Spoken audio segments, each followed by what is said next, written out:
واحد درود شریف دسی عمل دے علماء وائی دا ټول پټول مقبول عمل دے دیکھ مردود شتنا درود شریف کی مردود شتنا ہر ٹیم کی درود وایا دا مقبول عمل دے بیا جمعی پورز ډیر وایا دا دواړو جهانو سردار او فرمایل دا جمعی ورځ چې دا یوم مشهود دا یوم مشهود دی ورځ ته یوم مشهود وای دی ته ملائک حاضری کوي مشهود معنا دی ته ملائک راغلی حاضری کړي او ماتا چې کم درود ویلې هغه د نبی کریم صلی الله علیه وسلم ته وړي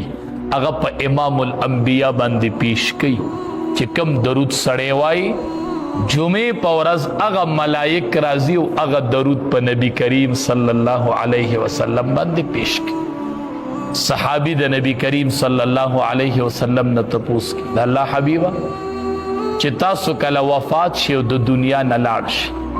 بیا بم دا درود په تاسو باندې پیش کیږي چې کله دنیا کې نه وفات شئ بیا بم دا درود شریف په تاسو باندې پیش کیږي نبی کریم صلی الله علیه وسلم ورته فرمایل وی آو ان اللہ حرم علی الارض اجساد الانبیاء اے صحابی اللہ پاک پزمک باندې د ټول انبیاء وجودونه حرام کړي دی وجودونه تزمک سنشي ویلې دا وینه نشي خرابوله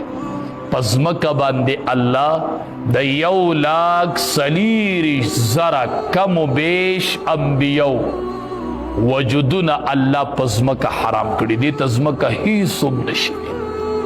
زمکا دیتا سنشویلے دی وجود تا وین سنشویلے دا دا انبیاء جسدونا دی او دا دیر پاک وجودونا دی وی دیتا زمکا سنشویلے اللہ دا پزمکا حرام کری دی ما باندی درود وائی ستاسو درود ملائک ما ترا رسی ستاسو درود ملائک ما ترا رسی د جمعې ورځ یوم مشهود دا دی باندې ملائک ګرځي او د خلقو دا درودونه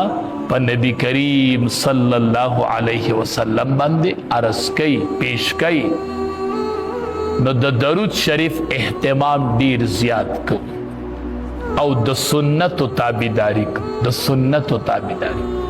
هر کار چې دی هغه په طریقه د رسول الله صلی الله علیه وسلم ابو سعید خدری رضی اللہ تعالی عنہ دا د نبی کریم صلی اللہ علیہ وسلم صحابی دے دی وی سوک چې درې کار کوي دا بس د جنت تسی